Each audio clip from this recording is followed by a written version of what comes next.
अस्सलाम वालेकुम किड्स, कैसे हैं आप लोग? ओ एंजॉय कर रहे हैं किससे?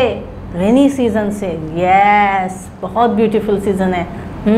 अल्लाह का शुक्र है, अल्हम्दुलिल्लाह अल्लाह ताला ने गर्मी कुछ कम करी है ना। हम तमाम चीज़ों में अल्लाह ताला का शुक्र अदा करते हैं। अल्लाह ताला ने हमें बहुत सी दौलतों से नवाजा है।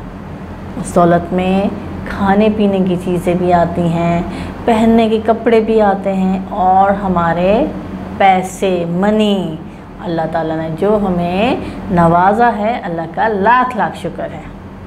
आज हम अपने 4th चैप्टर को स्टार्ट कर रहे हैं। आपका 4th चैप्टर आपके पेज नंबर 12 पर है, आपकी बुक इस्लाम का मुकालमा से। जी, तो हमारे इस चैप्टर में जिसका नाम है आओ अपनी दौलत को पाक करें। जी, अरे ये कैसे हो सकता है? हमारी दौलत कैसे पाक हो सकती है? धोकर पाक होगी? जी नहीं, हम अब बाज़ार से चीज़ें लेके आते हैं, उसको धोते हैं, सब्ज़ी लाते हैं उसको धोते हैं, फ्रूट लाते हैं उसको धोते हैं, और या फिर हम बाहर से ख़ुद भी आते हैं तो हाथ अच्छी तरीके से धोकर पाक साफ़ होते हैं, या नहा धोकर हम पाक साफ़ होते हैं। लेकिन दौलत को पाक कैसे किया जा सकता है ना थिंकिंग पॉइंट? तो आज मैं आपको बताने वाली हूँ कि हम अपनी दौलत को पाक कैसे करेंगे। ठीक है, हमारे पास अल्लाह ताला ने बेशुमार नेमतें दी हैं, जिसमें हमारे पैसे भी हमें एक नेमत लगती है ना नेमत। जब हमारे पास पैसे नहीं होते हैं तो हम कितने परेशान होते हैं। तो ये पैसे, ये रुपए भी एक नेमत ही है। इसकी कदर और इसका एहसास उन लोगों से पूछिए जिनके पास ये नहीं है। हम अपनी दौलत को पाक कैसे करेंगे? जी, हम अपनी दौलत का कुछ हिस्सा गरीबों में तकसीम करेंगे जो कि उसके मुस्तहिक हैं। ऐसे गरीब जो कि कमा नहीं सकते, या कोई ऐसे बीमार जिनको अपनी बीमारी में बिल्कुल ऐसा कमाई ना कर सकें कि वो अपने बच्चों को खिला सकें या अपना पेट पाल सकें, तो वो लोग इसके मुस्तहिक हैं। और कौन कौन से लोग मुस्तहिक हैं? जी, वो लोग जो कि जिनका कोई ऐसे बच्चे जो कि यतीम हैं, या ऐसे लोग जैसे ऐसी ख़वातीन जो कि बेवा हैं और वो घर से निकल नहीं सकती, कमाई नहीं कर सकती, या ऐसे बूढ़े जिनके हाथ पाँव अभी इस काबिल नहीं हैं कि वो कमा सकें। तो वो तमाम लोग जो कि मुस्तहिक हैं, हम उनको अपनी कुछ दौलत का हिस्सा देंगे, तो हमारी दौलत पाक हो जाएगी। ये हिस्सा देना आपको पता है क्या कहलाता है? जी, ये हमारा ज़कात अदा करने का एक फ़रीज़ा है। हमारे इस्लाम के 5 रुकनों में से एक रुकन है ज़कात देना। ज़कात देना, अपने माल में से कुछ खर्च करना। अगर बच्चों मैं कहती हूँ कि मेरे पास 100 रुपीज़ हैं, 100 रुपीज़ हैं, तो मैंने अपने 100 रुपीज़ में से 100 रुपीज़ में 2.50 रुपीज़ यानी 2.5 रुपये मैंने किसी गरीब को अदा करने से मेरे ज़कात अदा होती है। मेरी ज़कात इस तरह अदा होती है कि अगर मैंने 100 रुपये में से 2.5 रुपये दिए, ठीक है, तो हम अपनी जमा शुदा रकम में से साल के साल अपनी ज़कात अदा करते हैं। ज़कात अदा करने से क्या होता है?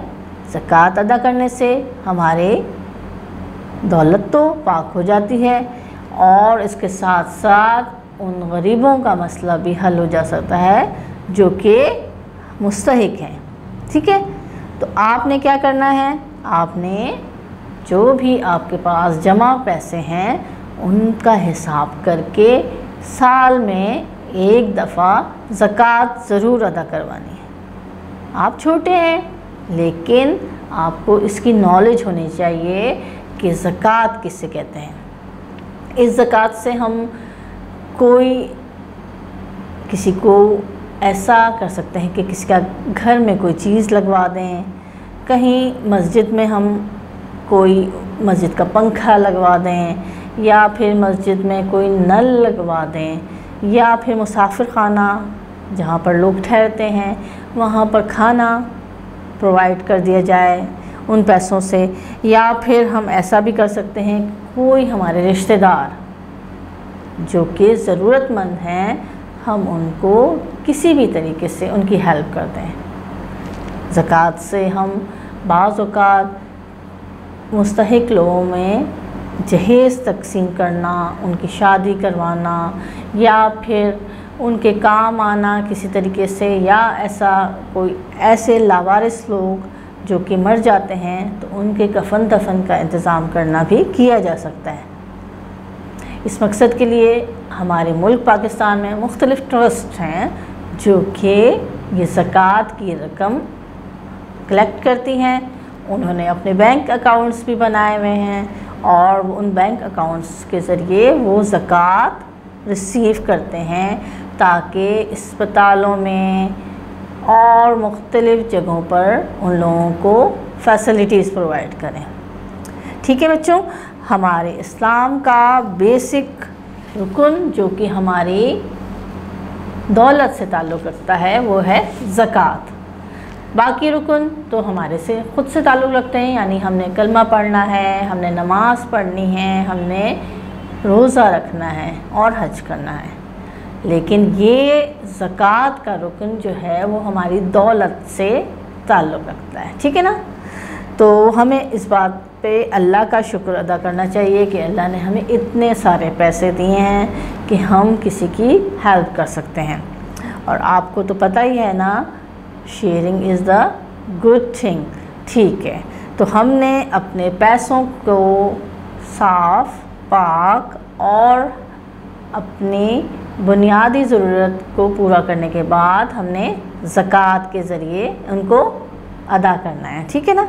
अब हम इस चीज़ को देखें कि हमारे प्यारे नबी सल्लल्लाहु अलैहि वसल्लम ने हमेशा जब भी कोई हदिया आया या कोई अपने पास घर में चीज़ देखी तो हमेशा पहले तकसीम किया और फिर अपने इस्तेमाल में लेके आए।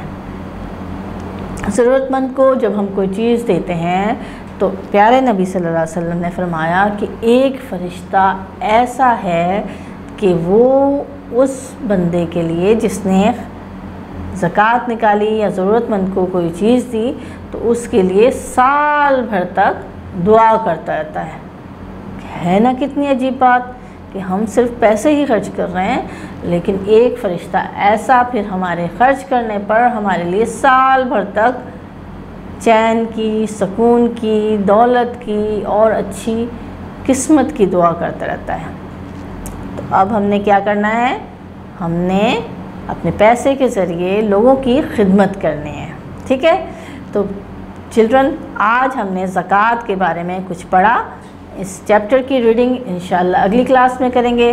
आप अपने घर वालों में मदर से, फादर से, या आपके घर में कोई चचा या कोई आपके दादा दादी हैं तो आप उनसे भी ज़कात के मुतालिक पूछ सकते हैं कि वो साल में ज़कात कितनी अदा करते हैं और किस तरीके से अदा करते हैं। ठीक है। मिलेंगे अगली क्लास में। आप अपने टीचर को वॉइस मैसेज में इसके बारे में बताएंगे। अल्लाह हाफिज़।